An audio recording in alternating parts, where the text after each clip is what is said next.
ध्यान मूलम गुरुर्मूर्ति पूजा मूलम गुरुपदम मंत्र मूलम गुरुर्वाक्यम मोक्ष मूलम गुरु कृपा अज्ञानतिमिरान्धस्य ज्ञानाञ्जनशलाकया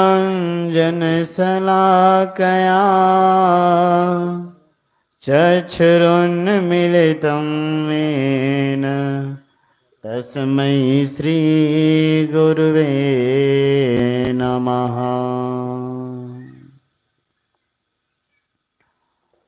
संत सहायक जीव के संत ही पार लगाए, औरन से यह होय नहीं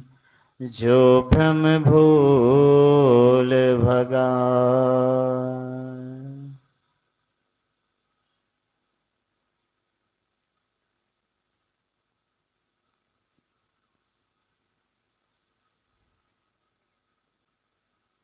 एक कहानी के माध्यम से आइए हम सभी शुरुआत करें।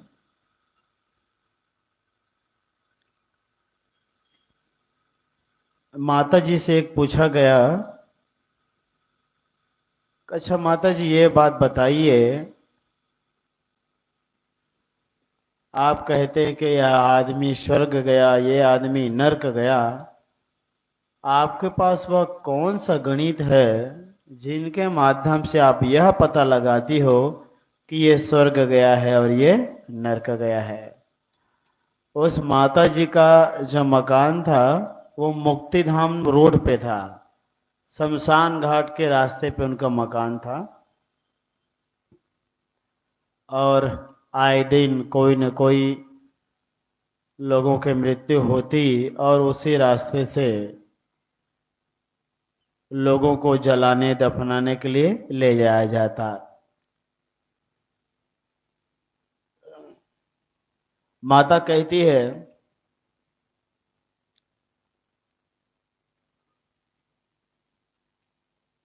जो व्यक्ति मरता है उनके पीछे बहुत सारे लोग उनको ले जाते हैं, उनको जलाने के लिए, मिट्टी में दफनाने के लिए। पीछे पीछे लोग चर्चाएं करते जाते हैं उनके बारे में कि काश यह आदमी कुछ समय तक और इस संसार में रहता,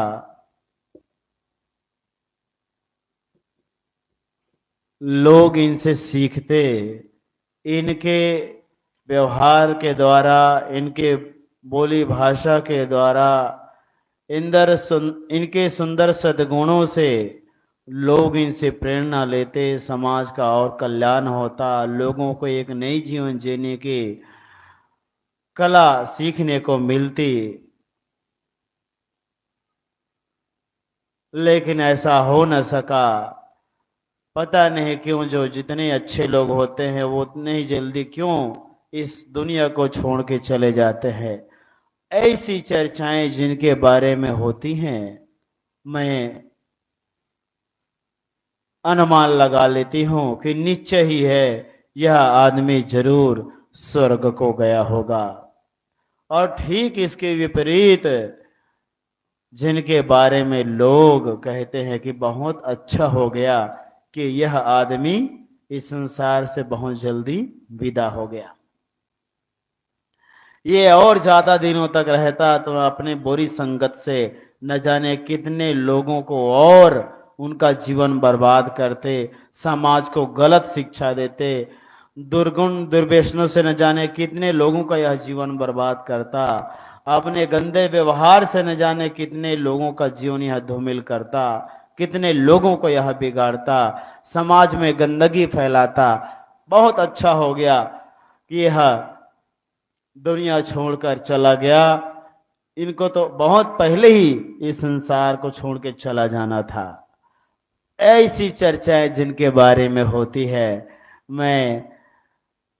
अनुमान लगा लेती हूं कि हाँ, आदमी निश्चित ही है कि ये नरक की ओर गया होगा।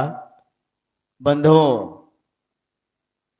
किन्हीं विचारक ने बहुत बढ़िया कहा है कि दरबार लगा रह जाता है, सुल्तान बदलते रहते हैं।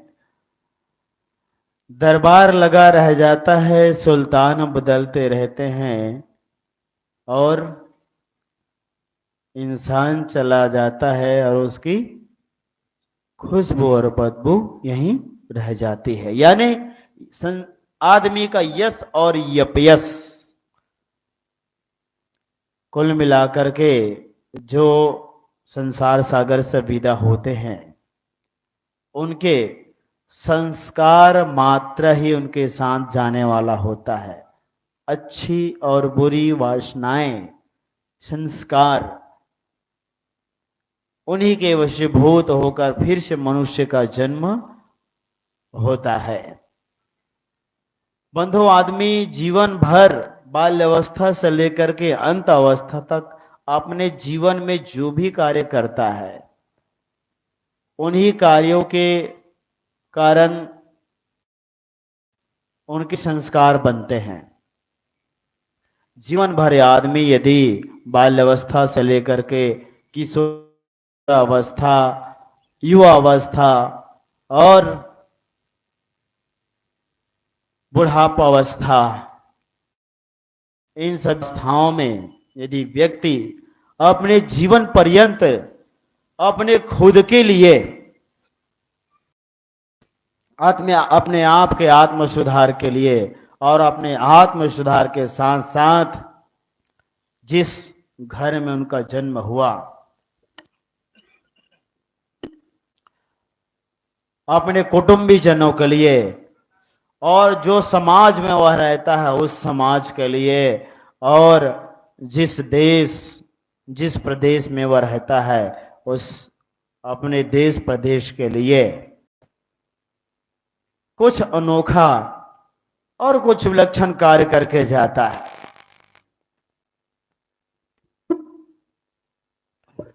ऐसे लोग खुद तो संसार सागर से तरते हैं और अपने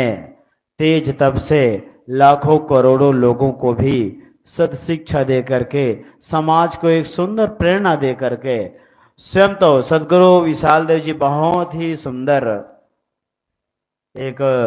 शब्द के लास्ट में वे कहते हैं कि कोई कोई संत प्रकट होई जग में, पार होए सोई पार करनवा हो। कोई कोई ही विरले लोग होते हैं संत महान पुरुष जो अपने सुंदर सदकर्मों द्वारा खुद तो तरते हैं,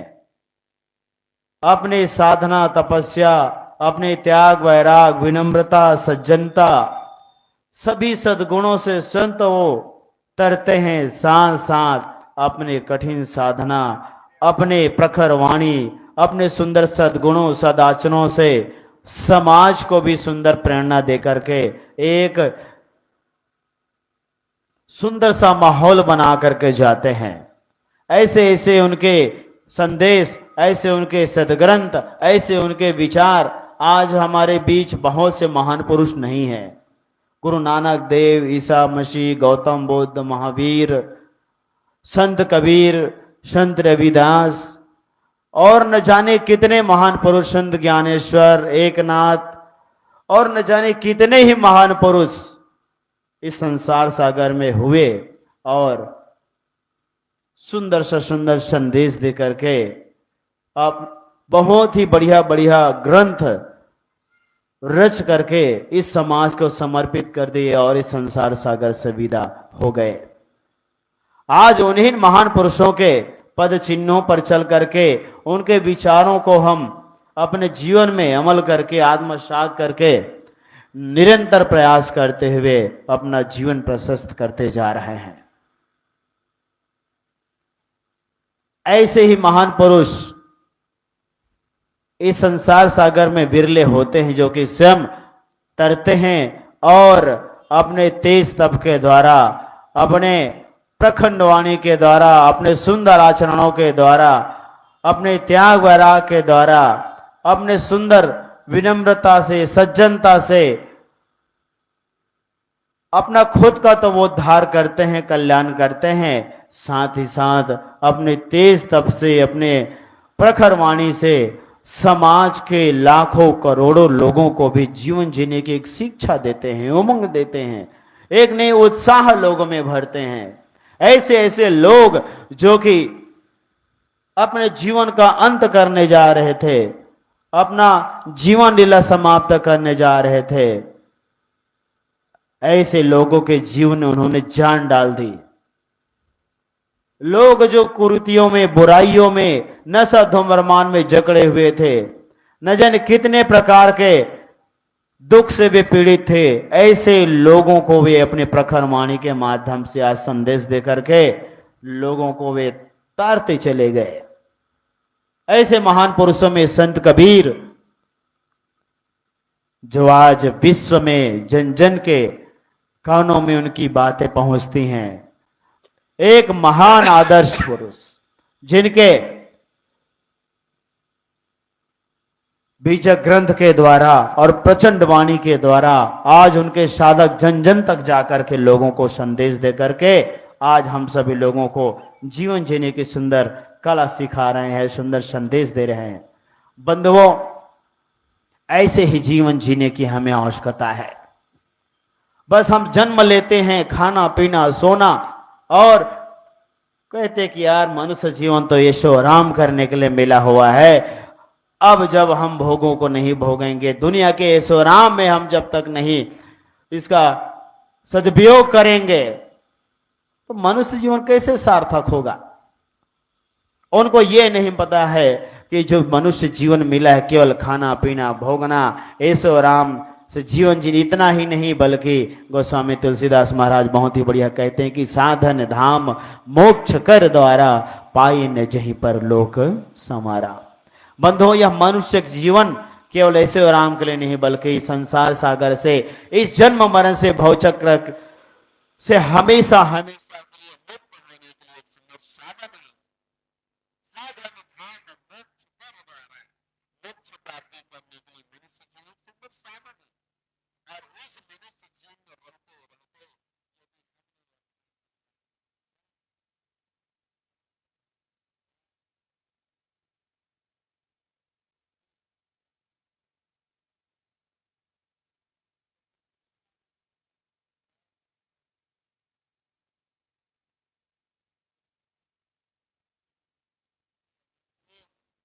पता नहीं